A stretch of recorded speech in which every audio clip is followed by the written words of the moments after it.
Nous allons voir dans cette vidéo quels outils nous offre SketchUp pour nous déplacer. Et il y a plusieurs manières d'accéder aux outils que nous offre SketchUp. Il y a d'abord les icônes dans le menu droit. Il y a ensuite le menu caméra. Et en troisième partie, il y a les touches de raccourci. À gauche, nous avons l'outil Orbit, panoramique, zoom, fenêtre de zoom, zoom étendu, positionner la caméra, pivoter et l'outil visite. En cliquant sur le menu déroulant caméra, je retrouve les outils que je viens de situer pour la plupart, avec leurs raccourcis, Orbit O, panoramique, H, etc. Et également un outil que nous n'avions pas vu, champ angulaire, qui n'est disponible que par caméra. L'outil Orbit est accessible en cliquant sur le bouton central de votre souris. Vous cliquez, l'orbite apparaît et vous pouvez tourner, aller en dessous, aller dessus, tourner autour de votre modèle. L'outil Zoom est quant à lui disponible également avec la molette de votre souris, mais cette fois-ci en la faisant rouler en avant, en arrière, en avant, en arrière. Donc vous zoomez toujours à l'endroit où se situe votre curseur. Si je veux aller voir la fenêtre en haut, je me positionne sur la fenêtre et je zoome. Si je veux aller voir Steve, je me positionne sur Steve. Vous avez également la possibilité de déclencher l'outil panoramique en maintenant enfoncé le bouton central de votre souris, la molette, et en appuyant sur la touche majuscule. Vous voyez, c'est une main qui apparaît. Cette fois-ci, je me déplace de gauche à droite, de haut en bas, ou de gauche à droite. Si je relâche, j'ai l'outil Orbit, ce n'est pas du tout la même chose. Je peux également utiliser la fenêtre de zoom. Je clique, je viens sélectionner la fenêtre et le volet, et il me zoome dessus. Je peux revenir en arrière en cliquant sur le bouton précédent. Si je zoome et que je ne sais plus où je suis dans le modèle, je rentre dans un mur, je zoome, je zoome, je zoome. Effectivement, je ne vois plus rien. Je peux appuyer sur majuscule Z. Et cela me fait un zoom étendu. C'est équivalent à la commande zoom étendu ici. Pour utiliser l'outil positionner la caméra, je clique sur positionner la caméra et je me place sur l'endroit où je veux me positionner. Ici, en bas à droite, il y a la hauteur des yeux. La hauteur des yeux correspond à la hauteur à laquelle vous regardez. Ici, je suis à 256 cm 82.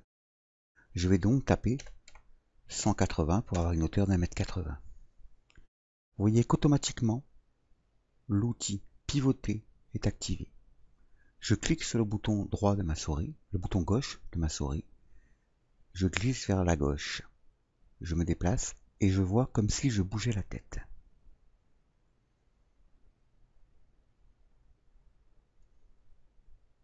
Lorsque j'active le bouton visite, en cliquant dessus, je sélectionne un point sur mon écran, n'importe où.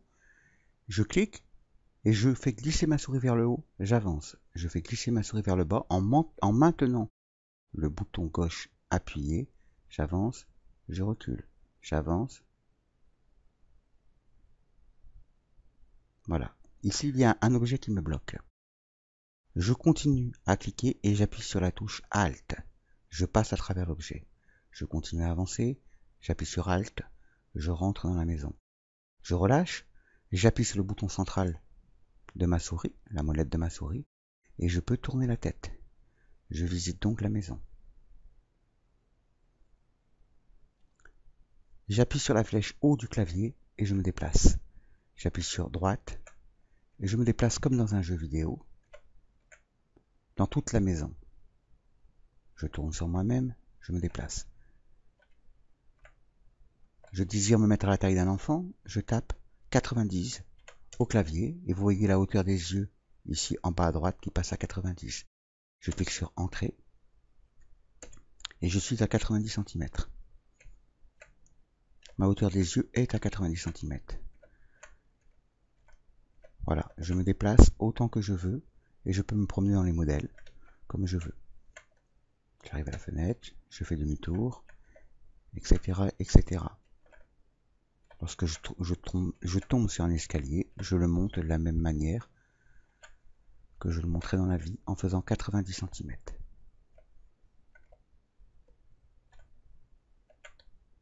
Si je désire changer la hauteur de mes yeux, je retape 180, je monte à 180. Je tape 200, je monte à 200. Je tape 50 et je descends à 50 cm. Cette fonction est particulièrement utile lorsque vous modélisiez des objets tels des maisons, des jardins, pour voir si des personnes de petite taille, si les personnes de grande taille ne vont pas rencontrer d'obstacles.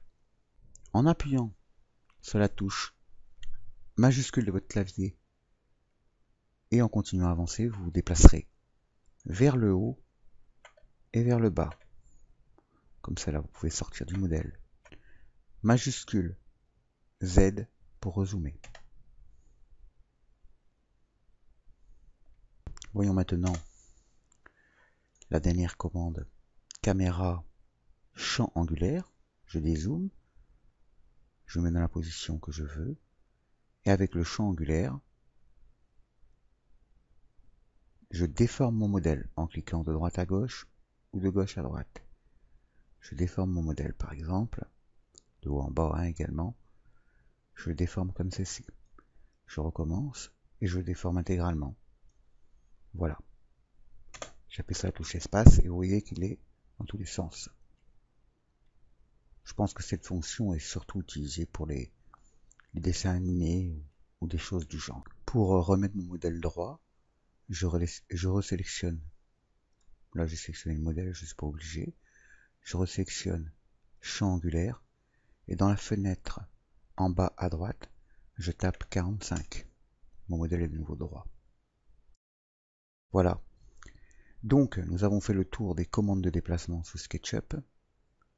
Le récapitulatif des commandes pour visite, c'est CTRL, vous accélérez, ALT, vous passez à travers les objets, majuscule pour aller de haut en bas. Une fois maîtrisé, ces différentes fonctions vous permettent de vous déplacer relativement facilement n'importe où dans le modèle, en dessous, dessus, sur les côtés, ou même à l'intérieur si vous voulez y aller même par la commande zoom. Voilà, me voilà à l'intérieur du modèle, je sors, je rentre avec l'outil Orbit. Voilà qui clôture notre vidéo sur les déplacements dans SketchUp.